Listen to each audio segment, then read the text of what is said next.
When I was 16 years of age, my adopted parents left me on a street corner with a suitcase. My mother was jealous of my relationship with my dad. And Brendan, every day, she'd tell me one of three statements. You're the stupidest kid I've ever met. You'll never amount to anything in life. My greatest day will be when you're no longer in my house and I won't have to look at you.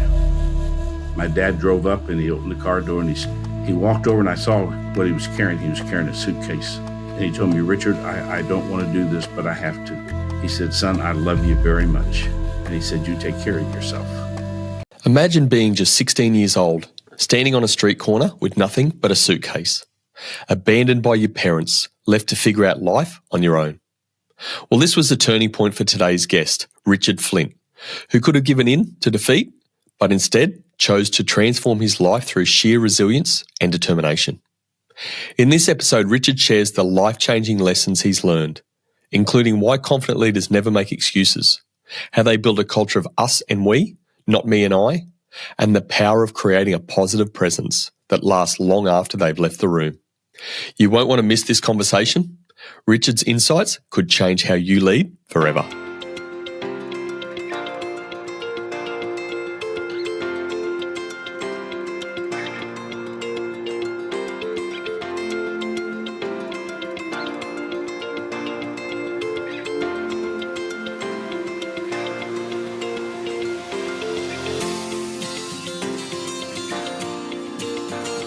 So Richard, really great to have you on Cultural Leadership Podcast today.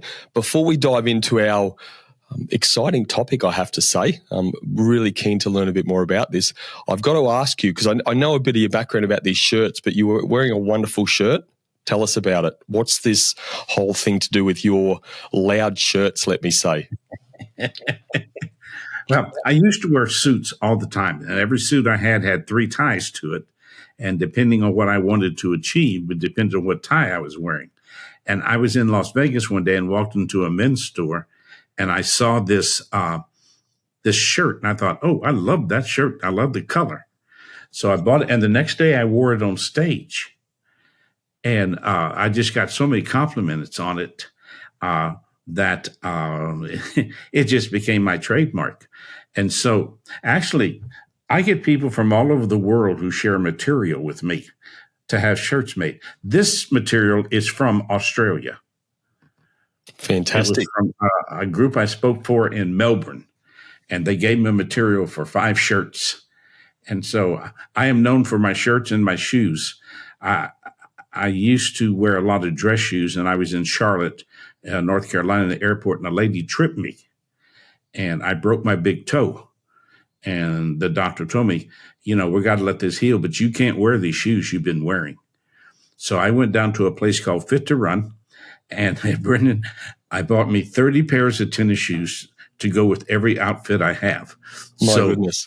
Every shirt has a pair of shoes that goes with it. So I'm known for my shirt and my shoes. And you sound like you're the original Imelda Marcos. Yep. Maybe we weren't related. Well, mate, that is a very cool shirt for our watchers on YouTube. They'd love to see that. Now, I am disappointed, though, turning this back on me. I've actually worn a loud shirt in recognition of this interview. This is the loudest shirt I could find in my closet. And you can probably see it's got a bit of a Christmassy feel to it. Yeah, I get men who tell me, man, I'd love to wear a shirt like that, but my wife would never let me. To be fair, my wife would let me because she loves to see me embarrassing myself from time to time. Mate, I love it. And there is I guess, again, from what I read, there is a bit of a serious undertone to this too, because you talk somewhere about, I guess the fabrics and people sharing these fabrics with you and getting shirts made and stuff. But that's sort of life, isn't it? We have this sort of weaving our life through what we do and who we are is the fabric of what makes us up. Can you talk to that a bit? Yeah. Everything we do creates the fabric of our life. And I have 16 laws that hold my life together, and I don't break my laws. And one of those, which is the second most important law in my life, is that what I want for my life is I want to have a positive presence that is present when I'm not present. And I think people remember energy. I think people remember content. And you'll never forget me once you see me on stage in one of my shirts. You'll never forget me. And I have people in audiences where I go who have kept track of the different shirts I wear. And one time I in an audience, I wore the same shirt I'd worn last time I was there. Lady looked at me and said, "Why didn't you wear a different shirt this time?" So I actually keep a record of what the shirts I wear with different audiences. Yeah, that's amazing. So, sorry to our audience for diving into these shirts, and we'll get into the leadership stuff for a minute. This is fascinating. But is there a shirt that holds special significance for you? There are two of them. One of them was given to me when I was in South Africa on a tour there. And a gentleman must have been in his late 70s. After I finished the presentation and everybody had almost left, he walked up to me with a bag and he pulled out some material. And he said, "I went shopping for you this afternoon." He said, "You have no idea of the impact you have made on my life." And he said, "When you get that shirt made, I want you to take a picture and send it to me.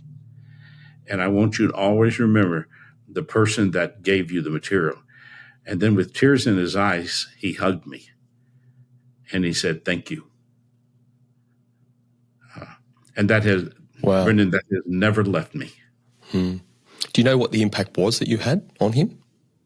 He didn't tell me. He just told me that he had been struggling for 3 years with something. And that one statement I made, and he never told me the statement, but he said, "One statement you made was the missing piece to my puzzle."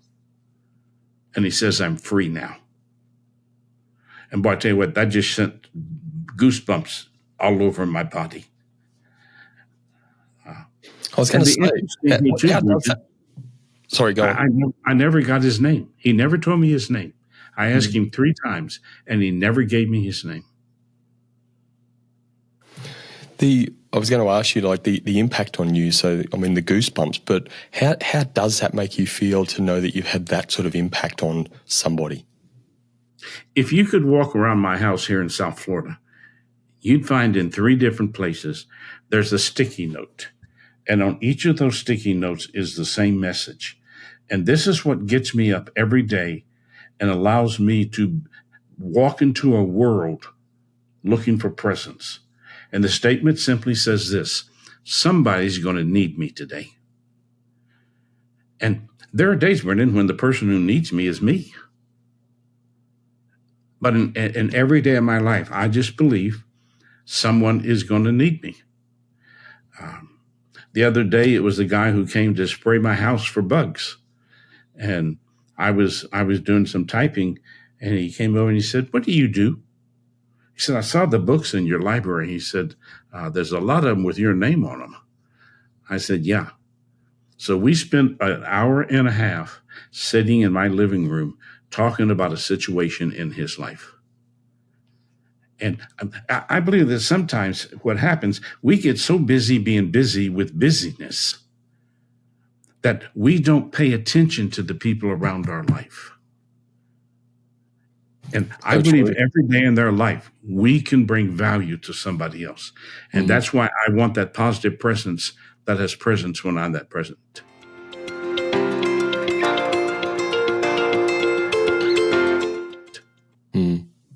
I want my teachings to live. Yeah, I was going to bring this up later in the show, but you talk so much about it now, it'd be crazy if I didn't. One of your top 5 philosophies, you talked about your 16 rules, but what I found was those top 5 philosophies, and one that did stick out to me was that you have a presence that is present when you aren't present. You've spoken a bit to that just with the story you've given, but how did this one come to be? Like, what is it? What is that significant moment in your life that these were evolved from, and particularly that one? Well, that one evolved over a few years of being different places. My wife and I were in Hawaii, and we were just sitting out having ice cream. And all of a sudden, this guy came running to warn me. He went, Flint, Flint. And there in the middle of nowhere, he came over and he said, would you mind if I hugged you? I said, no. He says, I was in a program you did 3 years ago. And you said 2 or 3 things that I've never forgotten. And every time my life gets complicated, I pull those 3 statements out and I look at them. I'm walking through the airport in Detroit, and all of a sudden I'm changing planes and I hear this guy, hey, Flint, over here, over here. And I go over there, and this gentleman had been in an audience 5 years before. And he says, I have never forgotten you. My favorite one, I'm sitting on an airplane, and this lady gets on the plane. We're boarding the plane, and she comes to where I'm seated, and she stops and she looks at me. She goes, oh, you're Richard Flint. I love you.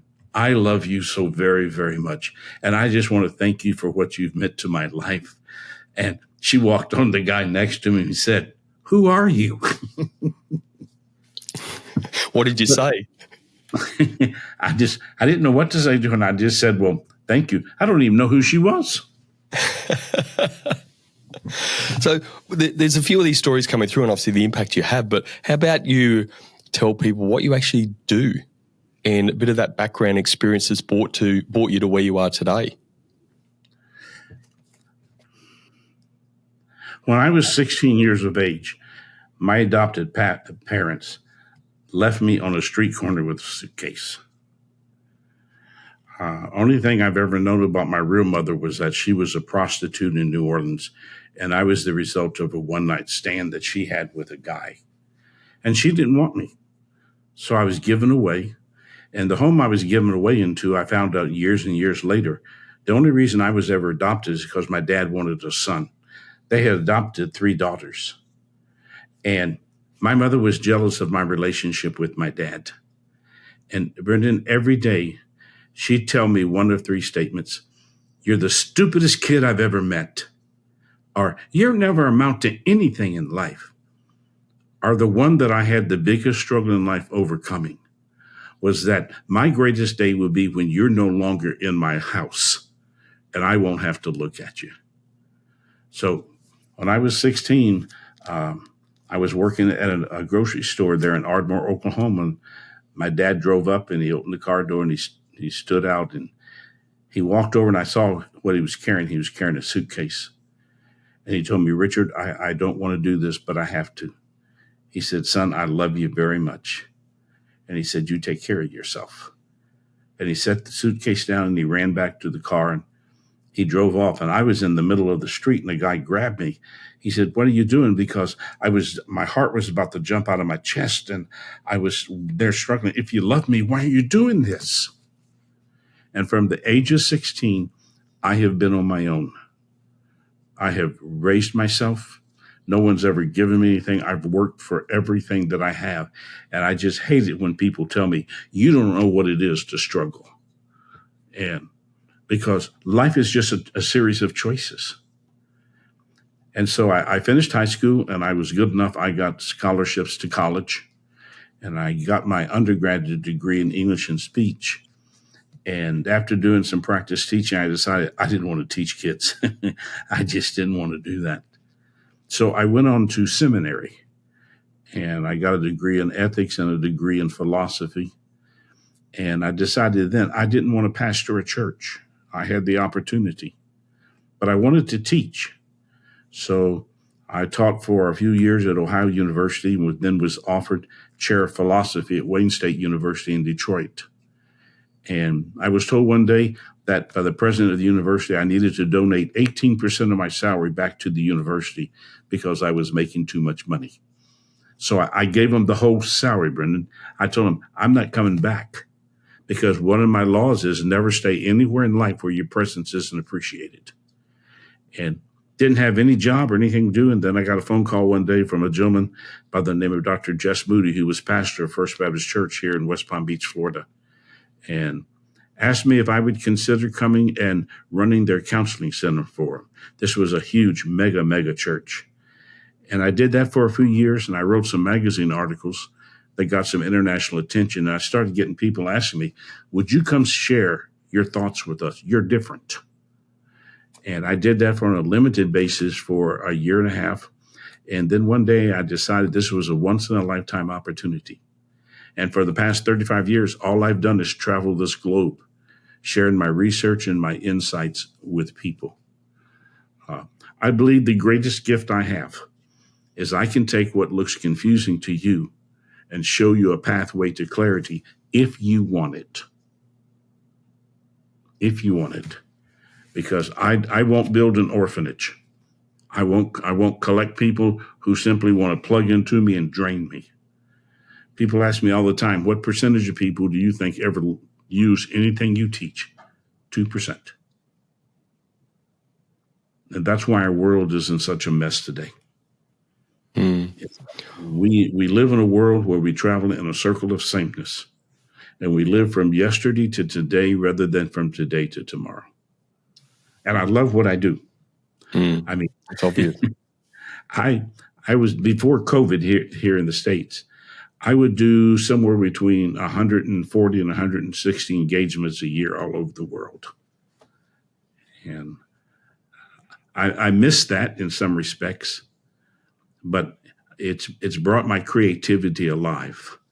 And I'm creating things today, Brendan, that, I mean, it's just as clear as anything in my mind. My mission is to free people and to show them how to have life rather than existence. That's me. I love it, mate.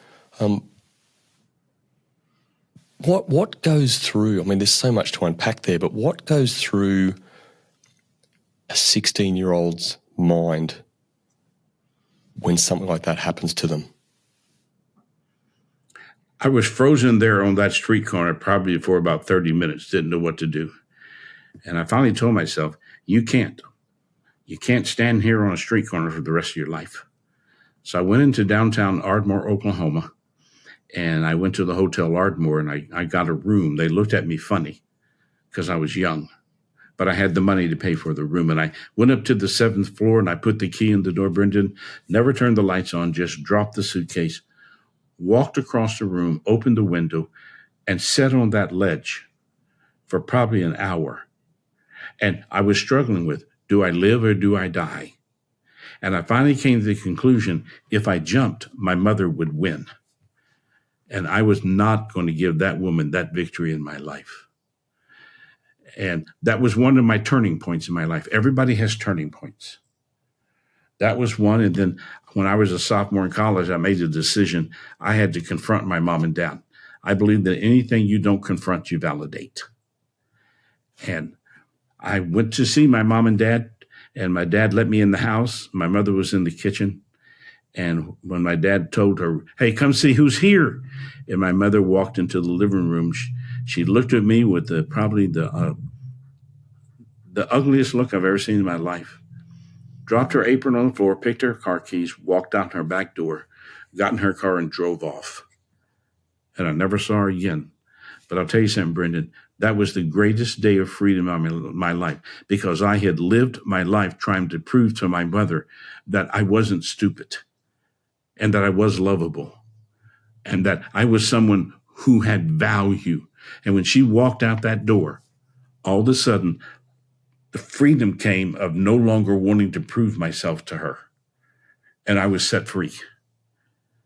And with that freedom came a tremendous amount of mental energy. Absolutely. What is it about Richard Flint's character that puts you on the path that you've been on for so many decades, as opposed to, that fork in the road you talk about, as opposed to that victim side of things? Because, again, it is that fork, and hearing that story, it could have been so easy to play that victim card for the rest of your life. So what is it about your character that's taking you down a very different path and a very impactful path? First of all, I believe that God has a purpose for my life and that I'm living that purpose. I'm doing exactly with my life what God wants me to do. Number two, I respect my mind. And I you talk to anybody who knows me, and I never stop creating. I mean, I've written 19 books. I've got two more that will be coming out. My next one's entitled, So What's Your Excuse? And my mind is just never let go. I was telling you before we came on the air, my new program coming up, the leadership table, where it's going to be limited to 15 people. And we're going to take the concept of leadership beyond wherever the other programs stop. This is the deepest thing I've ever written in my life, because I love the name of your show. I just absolutely love the name of your show, of Culture of Leadership, because leadership is a culture that you have to develop. And most people, I was talking to you about this, that most people who call themselves a leader are not leaders. They're participants in the confusion. When I go inside of a company, first thing I want to do is sit with the core group of leaders. And I ask them, what do you think is the number one issue inside the walls of this company? 99% of the time, it comes back to one word: communication. Communication. I'm working with a company right now that I told the owner of the company the other day, if I owned this company, I'd fire these 7 guys that are in here as leadership. I'd fire every one of them. Because what they're doing is they're destroying this company from the inside. I believe the most important people in the company are the internal customers. You have internal customers and external customers. And the internal customers become the face of the company. But if we don't face the people and know who is here to help us and who is here that's going to destroy us, then the company becomes very, very dysfunctional. So what are those, I mean, just to flesh some of that out, what are those 7 leaders doing, in your view, that is being destructive? They don't communicate the message from top leadership. They hang on to people who don't share. You know, for there to be harmony in a company, you got to have a common agenda. Common purpose, a common agenda, and a commitment with conviction, not just a commitment. I mean, I could tell you story after story of people who are in a, quote, leadership role, who don't share the purpose, agenda, and commitment. And every day they're working against what the company could be. And because so many times we don't hold people accountable for their behavior. So what happens? We create the Wild West, and people do whatever they want to do. I mean, I go to a little restaurant almost every morning for breakfast, and I go there just to study the owner of the restaurant, because the guy, he has a temper, and he'll scream at customers, he'll scream at employees. And the other day, he sat down with me, and he just looked at me and said, "What's wrong with my business?" I said, "Do you have a mirror?" I said, "Gabriel, you're running people off because you're tired," which I'm seeing today in business. Leadership is tired today. And beyond tired, they're fatigued. And when you and I are tired and we're fatigued, we lose our passion for what we're doing. One of the things I've noticed about you, and I study your eyes, because I think people communicate with their mouth and their eyes and their ears. But you seem to have a love for what you're doing. And this seems to be a passion for you. And passion is what generates motivation. And motivation is what creates momentum. And momentum is what feeds desire, which then strengthens our determination, and then gives us the discipline that says, I can because I will. Mm. But Brendan, that's missing today. It's become a job. And three of my books I've written are dictionaries. And what I've done is each one of them, I've taken 150 words that are used every day, and I've redefined them. And my definition of a job is an environment that a human goes to every day where they prostitute themselves for a paycheck.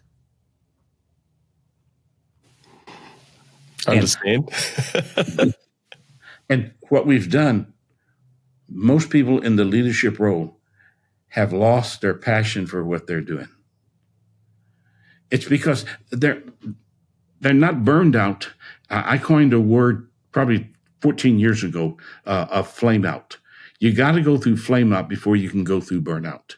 And flame out is when my desire begins to diminish. And I look for the excuses. My determination to have that positive presence weakens. And then, you know what? I just don't care anymore. I was working with a major 500 company, and one of the young men in the company came to me and he said, Richard, he said, man, he says, I think I'm leaving. I said, why? He said, because my boss has retired, but he's still here. And he said, I brought him an idea the other day that was perfect for what we're struggling with. He said, my boss looked at me and said, you know what? That's a great idea, but if I accept it, I got to go back to work, and I'm going to retire in 2 years. And that's a disaster. It's a disaster. I'm doing all the talking. You ask questions. It's very pleasant to sit and listen, and I'm so focused on it. Look, and thank you. I definitely love what I do. I actually, this is a great example of why I love what I do, because even though I do as much research as I can on the guests and what's happening, but you also just never know what you're going to get, and that's what I find fascinating. There's so much under the hood story that you just can't read about, and I love the fact that people feel comfortable in having a conversation and sharing some of these things. It just it makes for me a fascinating episode, and certainly for people that follow us on YouTube and on the audio podcast, it makes for fascinating conversations. I just want to refer back to one of your top 5 philosophies. In all that you've just said, one of the things that just keeps playing over in my head, and particularly at that 16-year-old moment, but probably many other moments through the journey of your life, one of your philosophies, you say, you are exactly in your life where you want to be. Oh, Brendan. I mean, I did read about the adoption side. I had no idea about that 16-year-old story, but how does that philosophy relate to that situation? I'm sure that's not where you wanted to be. No, but at that time, I wasn't mature enough to know what I wanted to be. But I tell you what, when you're 16 years old, you're standing on a street corner with everything in your life in a suitcase, you got to grow up in a hurry. Absolutely. And I was lucky because God put 3 men in my life at 3 strategic points that were there to take me through that valley of darkness. But that philosophy, you are exactly in your life where you want to be. I get so many people who argue with me about that. And they will say, that's not true. I said, well, are you in your life where you really want to be? Majority of the time, no. Then why are you there? You have made the choice to be there. You have allowed, most of the time, you've allowed the outside forces to define you. And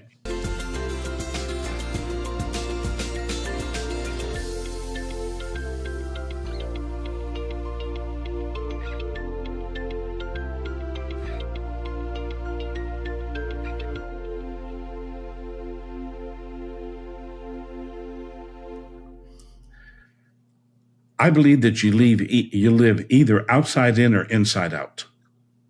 There's only 2 foundations in life that you can stand on. Outside in, your foundation is built in 3 things: doubt, worry, and uncertainty. And, I bet I got 27 cents laying over here. I bet you 27 cents that you've gone through times when you've really doubted yourself. And you can't doubt without worry. And when you have doubt and worry together, you have uncertainty. Uncertainty paralyzes you. Or you stand on the foundation of belief, trust, and faith. And I grew to the point where I had to come to the place where I believed in me. And I do, Brendan, I believe in me. I throw parties and I'm the only one I invite. And they are such great parties because I enjoy being with me. I enjoy whom I am. And I live from the inside out. And I don't let the wrong people into my life. I'm very particular who I let into my life. And if you're here and all you want to do is take from me, you get evicted. Because if I don't protect me from the outside world will overwhelm me. And I live on that foundation of belief, trust, and faith. Do I ever doubt myself? Yeah. But when I realize the doubt, I can work through it with my beliefs about me. Because I think there's a solution to everything in life if you really want to find it. Most people would rather go in the corner and lay in the fetal position and blame life for what hasn't happened. And I could have chose to do that. That could have been my choice. But I chose not to. And I can't tell you exactly why, but I just had this inner part of me that says, Richard, you can make a difference in life, but you got to work at it. And so we are exactly in our life where we want to be. You can tell me that's not true all you want, but that is a factually true statement. And you only stay there because you want to stay there. I don't live from yesterday to today. I live from today to tomorrow. Richard, you won't get any argument from me as far as that goes. I'm with you 100%. It just actually takes me back to I'm involved in a community of carers. So myself and my wife are into foster caring, that we look after young children as well. So again, your adoption story really resonated with me. One of the things that conversation which was happening and some carers took exception to was about everyone has a choice. And, I understand I'm not trauma trained or anything, but there's, trauma in background. You've just shared elements of your trauma as a 16-year-old and even just coming through life, some of the statements that your stepmother your adoptive mother had said to you. So there's, I guess what I'm just saying is I resonate so much with that and support that so much in that is my 100% belief. Like, we all have a choice. Yes, some of these choices are very difficult and there's experiences / traumas in our life that have impact on maybe what our choices happen or what choices we take, but we still all have personal responsibility and choice to move that forward and what we do with that. And I think, again, I resonate with you as far as there's just so much victimhood mentality, and it's so much easier to blame other people, Richard, isn't it, rather than do something and carve a path for yourself? Yeah. I respect you and your wife very much. What y'all are doing is very, very, very important, in working with children. I've worked with so many children. Somehow I seem to bring it in. It just, there's so much of that experience that we love, and kudos to my wife. She's the one that sort of raised it with us initially, and we sort of dived head first into it. But again, the impact you're having on people, the impact that I like to have in my business, and at an adult level and a child level, it's that coaching, it's that mentoring, it's that guiding light. God knows we've all screwed up in life from time to time, but if we can help somebody else make a few less screw-ups, then hopefully we've done okay, right? Yeah. Something, Brendan, something you said, because everything in life is a choice. And we get to make the choice. Other people may influence us, but when it comes down to the final place, it's our choice. And what I have found and what I work with people on is that I believe that life operates in threes, and I think that's biblical, and I think I can show it everywhere. But I think in order to make sure you're making the right choice, there are 3 P's that you have to live by. First one is pace. You got to make sure that your pace is allowing you to manage your life, not your life manage you. You can't live inside out if the pace is not there. The second P is huge, patience. And what I find is that most people become very impatient with life. I want it now. And they don't understand there is a process in everything that life hands us. And then the third P is prepared. Every day you got to prepare yourself. And if I could go back to my statement here in my house, somebody's going to need me today. That drives me to make sure that every day I am better than I was yesterday. And that every day I need to seize upon the opportunities that are there. And to do that, I have to be a risk taker, because you can't find the opportunity if you're not really willing to walk into the possibility. And the difference between that is possibility is based in excitement. And possibilities can be negative. What you want is you want that opportunity that creates enthusiasm within you. And what I find is that most people settle because they don't want to work. They don't want to do the work. And, again, go back to the culture of leadership. Most leaders today take a position and get a title. And they don't understand the difference between the three words: leader, leading, and lead. And those are three words, and they have to be in order. If I'm a leader, I have to be one who has accepted the responsibility. And I hold myself accountable to continue to make sure that those that I'm leading I'm leading them from today to tomorrow, and I'm not locking them from yesterday to today. And then once I accept leader, then I have to understand what leading is. And leading is the process of taking people beyond where they were. And then to lead, I got to build that culture where we have that common purpose. And purpose is why we do what we do. We got to have that common agenda where we're all on the same page. I go into so many companies where there are cliques, and there's cliques among the leaders because they don't share that common agenda. Can I tell you a quick story? Absolutely. Okay, I'm in California in a place called Rancho Cucamonga, California. Love the name of the city. And this was a sales organization that had about 1,000 salespeople in it. And the owner of the company, Daisy Burlingame, had invited me in to see if I would come and spend a year in their company and help them rebuild their culture. And so she laid out her plan, and she asked everybody, "Are you with me?" And everybody said, "Yeah." And we walked out, and I walked out behind two of our managers, and I heard one manager say to the other manager, "Well, that was sure a bunch of crap." So I just walked over and tapped him on the shoulder and said, "Hey, you don't know me, but I'm Richard Flint, and I'm going to be here for the next year working with the leadership. Now, you and I have two things we can do here. We can go back in together and tell Daisy, you think all of this was just a bunch of crap. But if you're not comfortable doing that, I'll tell her for you." 3 months later, I fired him.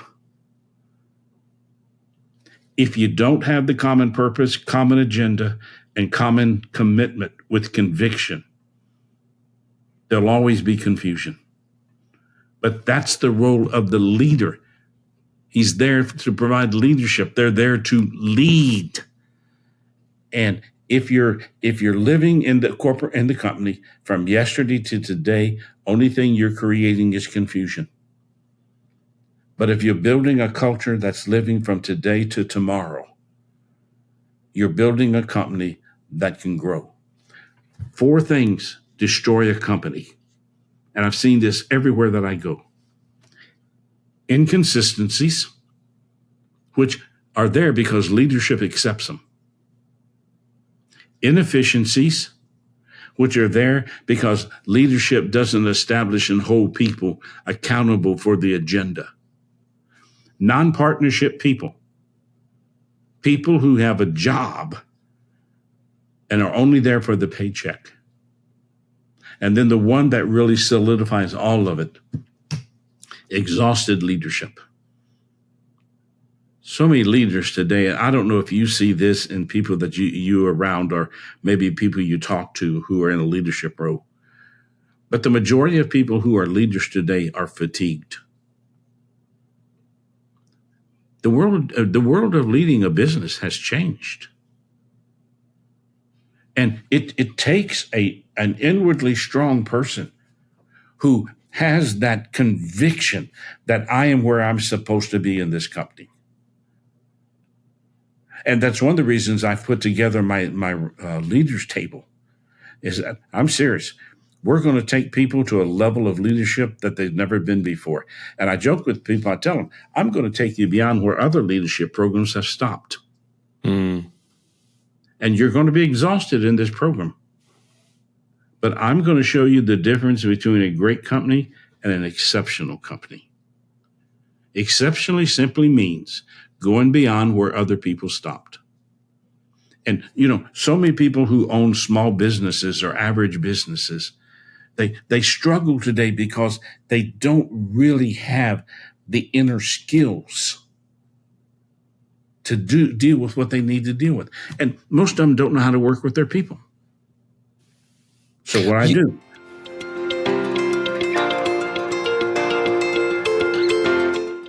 What are without giving too much away around the sort of leadership table that you've got happening next year, but what are those sort of couple of patterns you're seeing around leadership exhaustion?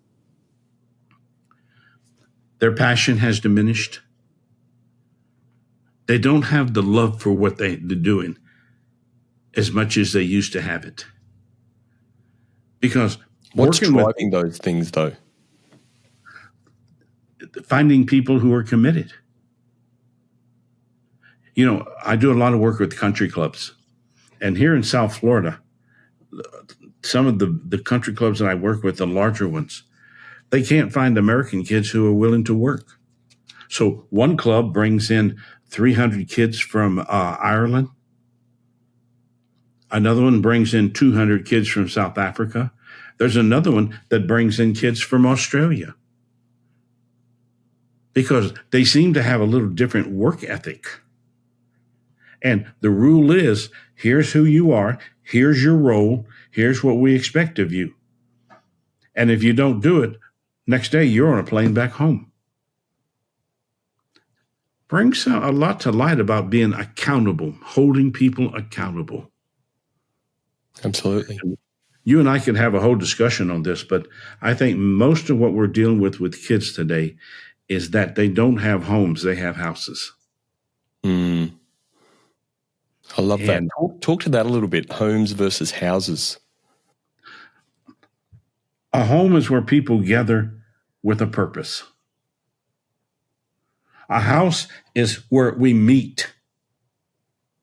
I mean, I did a research project a couple of years ago for a couples retreat I was doing. And I took 100 couples that had children. And I asked them, out of a possible 21 meals together that you could eat during a week as a family, how many meals do you eat together as a family? What do you think the answer was? Not many. 3. Mm. And that family meal table is so important. I have one company I work with that won't hire you if you didn't grow up on a farm. They're out in the middle of Kansas, a large company. And one of the things they look for young people who grew up on a farm. Why? They have a work ethic. Mm. And they have respect. And they're responsible for what you give them. I had a lady come to one time, a young girl come in one time, and she had fingernails that were about out to here. And we were looking for a receptionist. And she said, will I have to type? I said, yes. She said, but I pay so much for these nails and I can't type with them. I said, well, that's good to know because there's not a role here for you.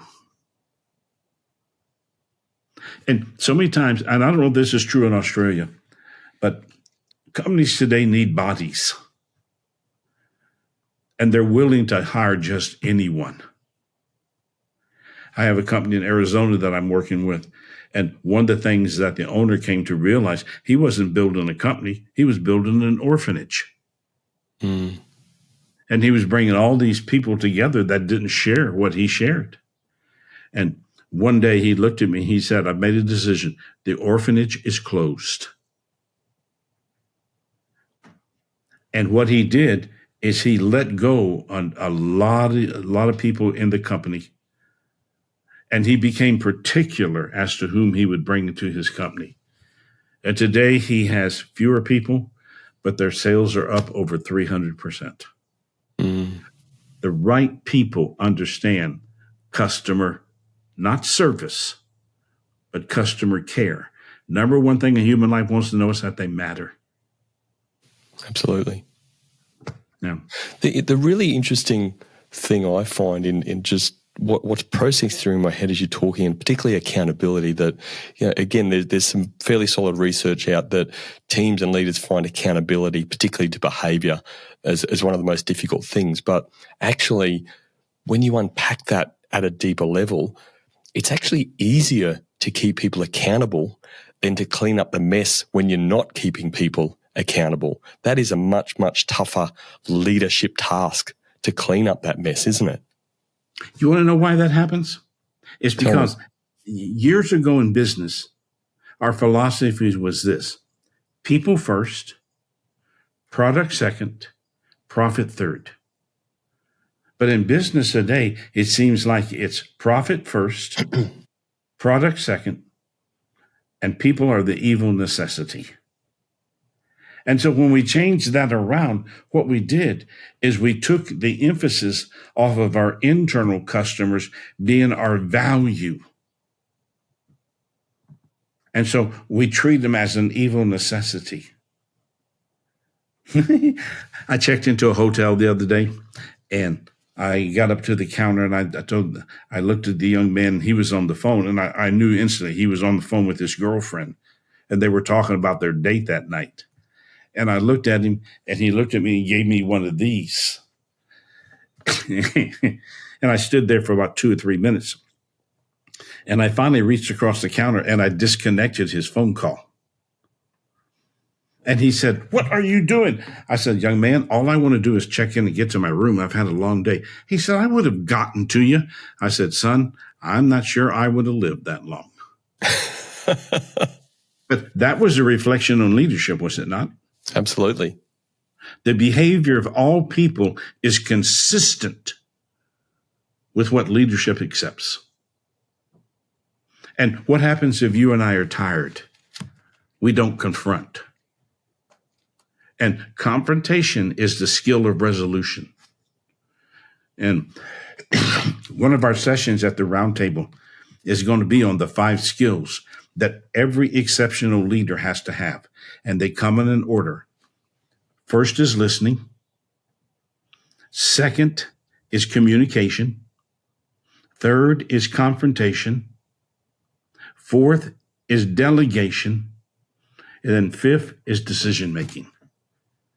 And if you don't master those skills, you will become a participant. Now, let me say one more thing, because this is controversial. I believe that between the top leader and the core of people that the leader is surrounded with, you cannot build a team there. That has to be a partnership. When you get from that core group down to the people every day, you can build a team. But if you don't have the partnership between the leader and those that support the leader, everything falls apart. Why do people find that controversial? Well, because most people are not prepared to lead. One of the things I find in majority of companies I deal with is that they have people with a title, but they've not trained them what that means. And that's why I want to do this leaders roundtable, is because I want to get into the heart, the depth, the understanding, the psychology of the leading. I was working with one of the Fortune 500 automobile companies, And I did a presentation on no excuse management, which is another one of the leader table topics. And when I finished, I went through the 4 stages that a company goes through to die, and I can pinpoint death in a company. And after I was finished, the vice president of the company came to me and he said, "If I accept what you said, we're out of business." 2 months later, they closed 300 dealerships in one day. I've got to ask, mate, what's the death point? Well, it's when we don't pay attention to what's actually going on in the company. Inconsistencies are because leadership allows it to happen. Inefficiencies goes back to leadership not paying attention. Non-partnership people is because leadership does not know their people. And then exhaustion. Fatigued leaders soon don't care. I turned a company down the other day that wanted me to work with them, and God, do they need me. I did a program for their company, but the owner came to me and said, will you help us? I said, are you willing, as the owner of the company, are you willing to make the changes that are necessary in order to improve? He says, Richard, if I answer you honestly, I'll probably tell you no. I said, then I'm not the person for you. I don't play games with anybody. No. And that's, I tell people all the time, I can be the best friend you've ever had, but I can also be the biggest SOB you've ever had in your life. Because if you fight me, you're not going to win.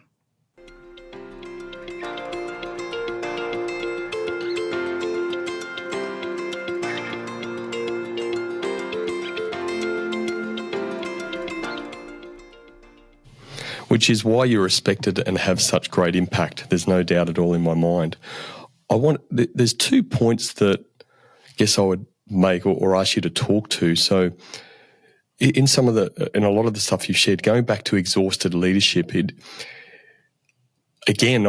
feel like I'm a Richard Flint fanboy because I agree with everything you're saying. What I see is that exhaustion sits at the root of so much. It's like that center point. If you can get leadership over the exhaustion piece, then because it's almost like exhaustion to me, and you mentioned they don't care. So we're settling for mediocre, which is just a vicious cycle to get in. So when you talk about people, you're accepting that we'll just get that warm body. We're not setting expectations that I know you can be better. I believe in you, all that sort of stuff.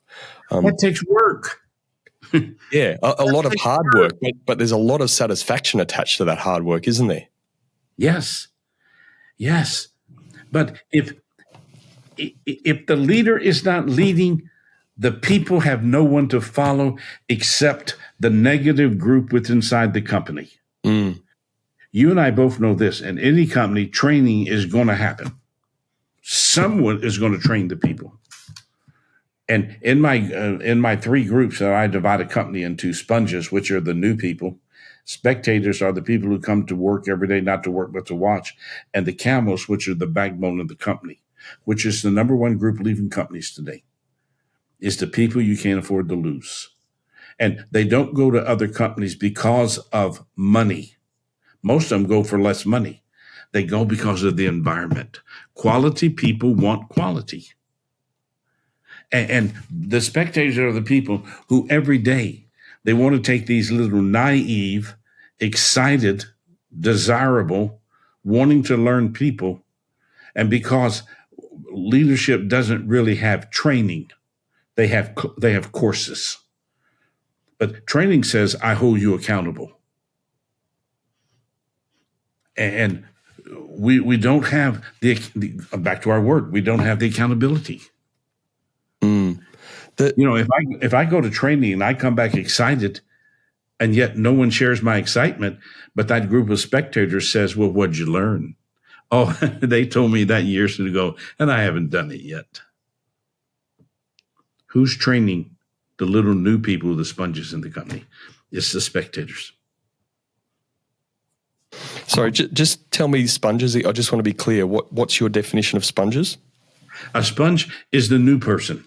Mm. And just real quickly, they have certain characteristics. They're eager to learn. They bring excitement with them every day. And boy, the negative people do not like excited people. Don't like them. Mm. They believe they can do anything, even if they don't know what it is. They're searching to find their place. And then they don't want to disappoint the leader. So that's why they go overboard. They're naive. And they don't understand that there are people in the company who don't want them to grow. And then they don't have a history.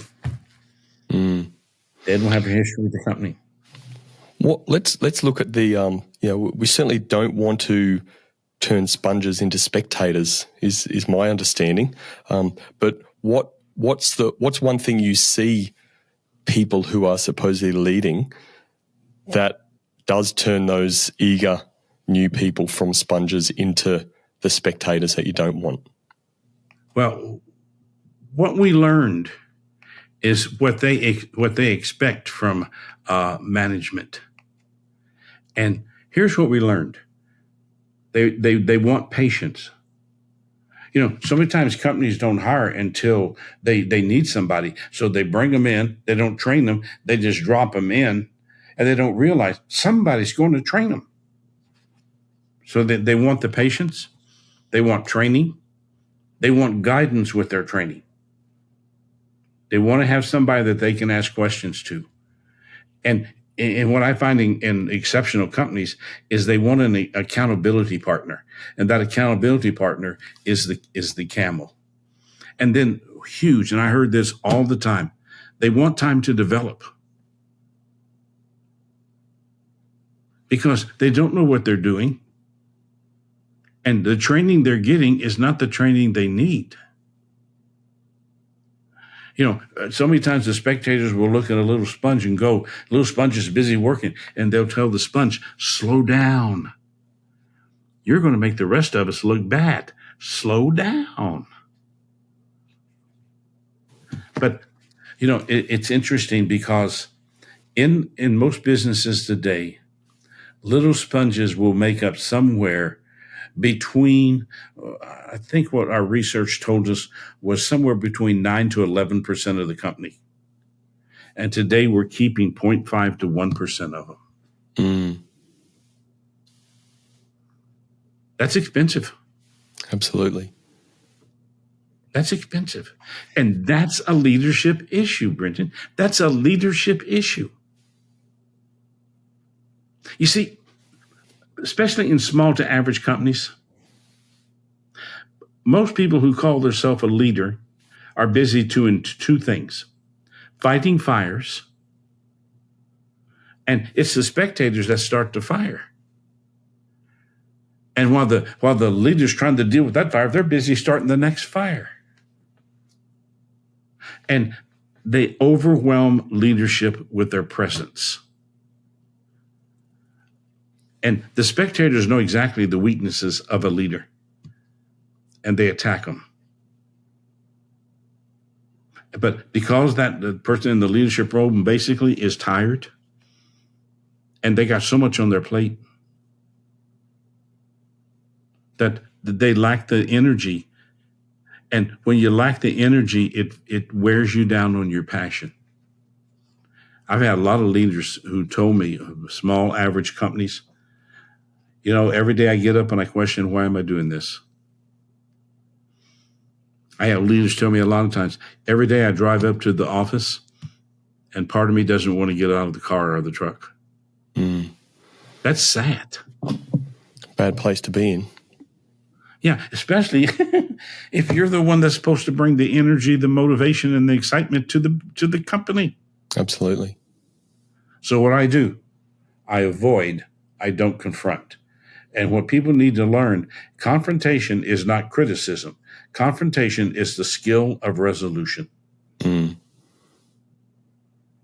That's what just clarifying, you mean you confront, you don't avoid. Yep. Yeah. Again, one of your philosophies, anything you don't confront, you validate. And you've given numerous examples of stories like that where you've addressed things head on. You've confronted things in a very respectful way, mind you. Brennan, I had to fire my mother-in-law. There's probably a few people that might be ringing in. Can I phone a friend, Richard, and let me know how to do that? My mother-in-law was a control freak. And when my wife wanted to hire, when we moved the company from Florida to Virginia, our corporate headquarters are in Virginia, and she wanted to hire her mother. And I said, well, what happens if she doesn't work out? She says, well, you'll fire her. I said, you're hiring her, so you'd have to fire her. And she said, I'm not going to fire my mother. So 3 weeks before our Thanksgiving, I flew back in town because my mother-in-law had created a huge mess in the company. And I told her, I'm sorry, but I can't keep you. That was the coldest Thanksgiving I ever spent because we had it at their house. But you got through it. You've survived, Richard. Because I did what was right. Absolutely. If I had not confronted her, I would have validated her behavior. And then what would have happened? I would have been working for her. Mm. Yeah. Anything you don't to exhaustion, mind you. I'm sorry? Yeah, on that path to it, you just open the path to exhaustion if you validated those behaviors. Because you know what? I don't want to be around him. I don't want to face him. I want to deal with him. And you used the word a while ago that was correct. I avoid them. And every time I do that, I empower him. I know we were going to talk a little bit more around the sponges, spectators, and camels, and you've led into that well. But look, what we've spoke about is absolutely fascinating. There's no doubt about it. So there's so much gold to be had here. I would just want to take us back to a point of, I love getting back to the root cause of stuff. And you talked about leader, leading, lead, and people being able to lead. They've got to understand what leading is. But then a mentor of mine many years ago said to me, Brendan, leadership's not about, it's not about you, but it is about you. And that's where I see leader. It's actually why I name my business Leader by Design. You need to focus on self first, and then you can focus on others. But it almost seems to me, Richard, in the experience that I'm having, and mine's not as many years as yours, but there's a warped sense of what a leadership badge looks like.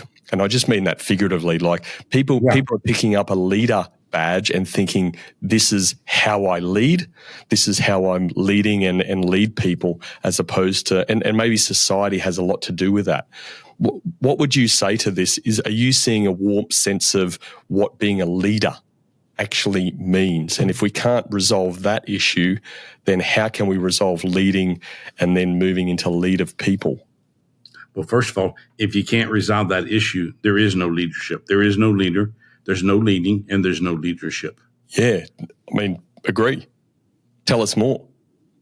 Well, one of the things I find with, I've done a lot of work with multi-level marketing companies. And one of the things that I have watched is how ego can get in the way. And I talk to a lot of people, small, average, large. And so many times the owner in a small or an average company will tell you, this is my company. And if you want to learn about people, listen to the pronouns they use. It's not my company. It's our company. Mm. I mean, I couldn't do what I do today without my staff. I mean, you've corresponded with Denise. Denise has been with me 25 years. And there was a time when I had to fire her because she was going through a divorce, and she and her husband would stand in the lobby of my building and fight with each other. And it would be so loud you could hear them all over the building. And I walked out one day and told them, if y'all do this one more time, I'm going to fire her. The next day, they did the same thing. And I just simply walked over to him and said, Denise, pack your desk, you're fired. She was gone for 3 months and came back and begged me to get her job back. And I knew the talent in this girl. I knew the talent in her. So I gave her job back. And I put together a list of 19 expectations for her. And I had her sign them. And I said, if you don't live up to these expectations, you're out of here. Well, she has moved from my receptionist to my personal assistant. And I mean, this girl is just so brilliant because she's in the right place. And it's just there can't be any ego when it comes to leading a company. If you establish that positive presence, that has a presence that's present when you're not present, you have the respect of your people. And I mean, for you, how big is the word respect? It's everything, mate. Absolutely massive. You haven't got that. You haven't got much of a foundation to move forward on. Yeah. I had this guy want me to work with his company one time, and he said, Richard, he said, man, I've heard so many good things about you, and I'd like to have you work with my company, but he said, there's going to be one thing. You have to leave me alone. I am not the issue. My people are the issue. I said, really? I said, okay, listen, I'm going to leave now because you're not ready for me. Listen to the pronouns that are used. Singular pronouns destroy leadership. Plural pronouns build that common purpose, common agenda, and common commitment with conviction. Richard, we might have to get in touch with LinkedIn and get them to update all these pronouns they add and have a we, us pronoun. They seem to be missing the most important ones. Oh, you've noticed that too? Yes, I have. And I refuse to do it. It's not that I disrespect people's right to have these things, but I don't fall into those traps, buddy. I can't do what I do by myself. You can't do what you do by yourself. We need people who share a commitment with conviction. Absolutely. Because that means they're walking the path with us. I don't mean to be a theologian here, but one of the things I learned in seminary as I was studying the life of Christ, he walked among the people without becoming one of the people. That's the mark of a great leader. I tell leaders all the time, you don't socialize with your people. The worst thing you can ever do is go out and drink with your people. Because their respect, their ability to really listen to you goes downhill. Great point. It's funny, I was just had a conversation with a leader earlier this week, and in the business improvement world, they use the term going to the gemba, going to the place of work. But again, just resonates with the story of the faith that being out there in the place of work and seeing what people are doing and having conversations with people and walking with the people, you see so much. You actually see what's actually happening, not what you think is happening. There's a big difference between the two, particularly when you are leading people. We got one other elephant in the room we have to talk about, and that's the number of people who are working from home today. Sorry, what was that? The number of people who are working from home today. What would you like to talk about there? Yeah, that takes a whole different type of leadership, and that has to be a lot of trust. And that's something that you have to build, and you build that through the quality of your presence. And I think if you have a group of people who work from home, and they're in the area, that every now and I think once a month you bring them all into the office, because I think there is a need for that camaraderie in the office. I mean, I've done several Zoom meetings with companies where the people are working from home, and what they're doing. They're there, and while you're on there texting, and the other thing too is that when they're home, their dress doesn't say business. And I'm a big believer in business dress, business casual, because I think the way you dress conveys your commitment to what you're doing.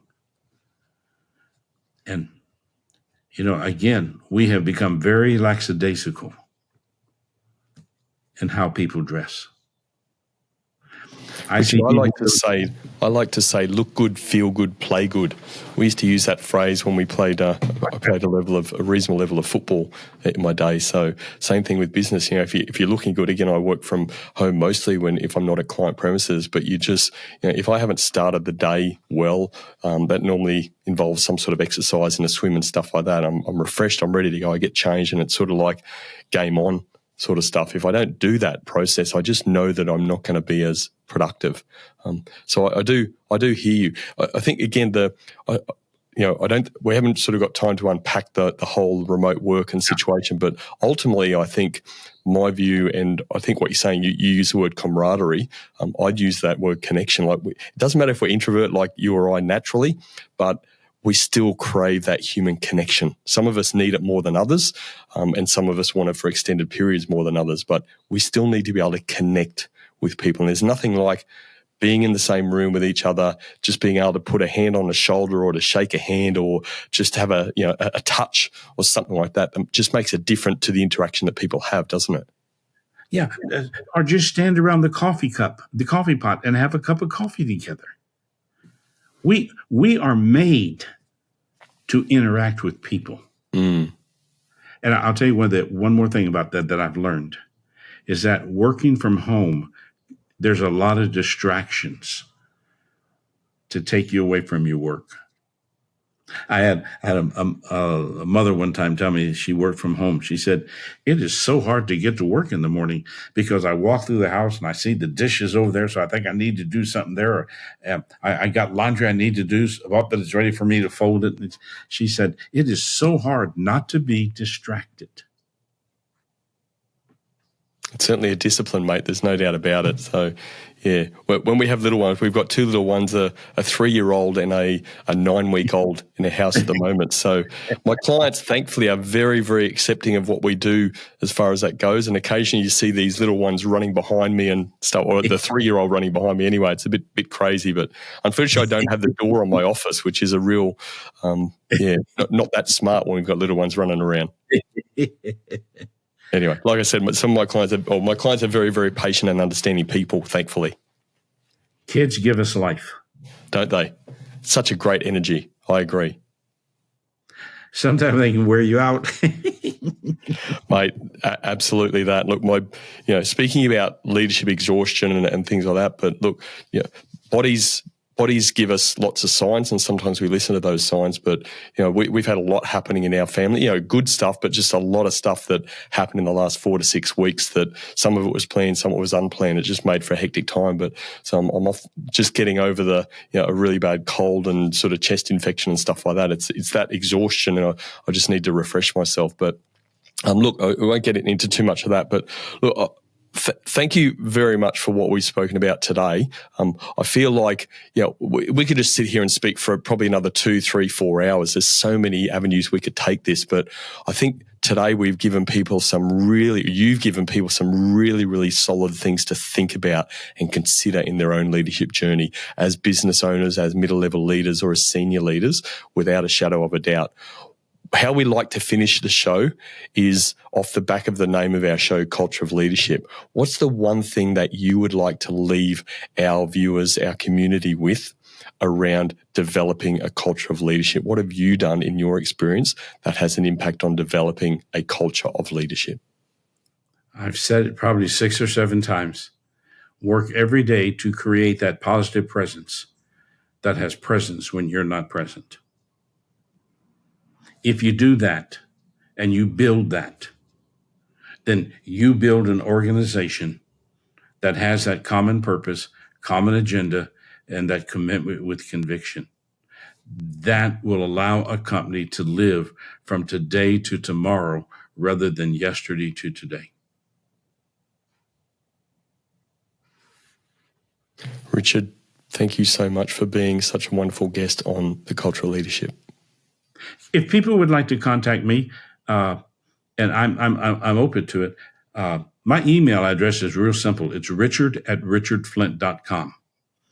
And my website is richardflint.com. And if you go there, richardflint.com, first thing you're going to see is the information on the leaders table.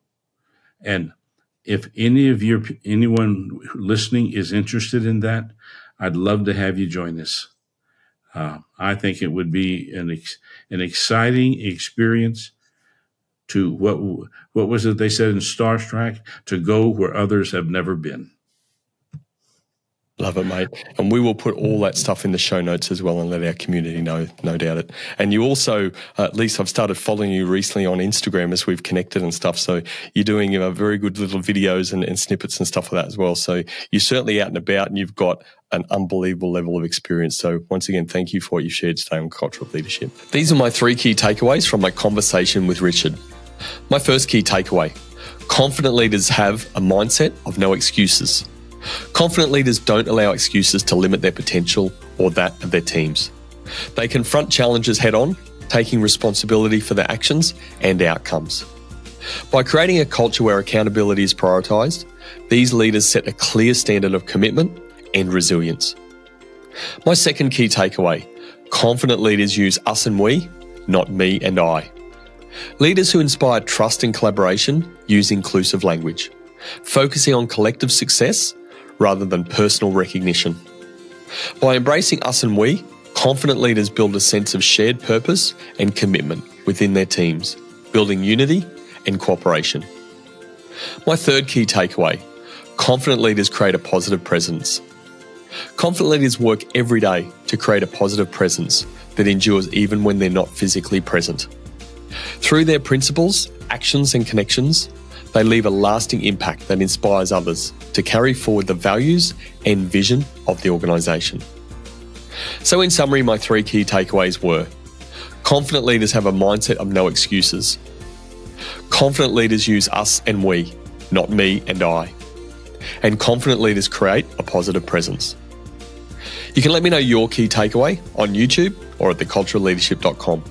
Again, thanks for joining me, and remember, the best outcome is on the other side of a genuine conversation.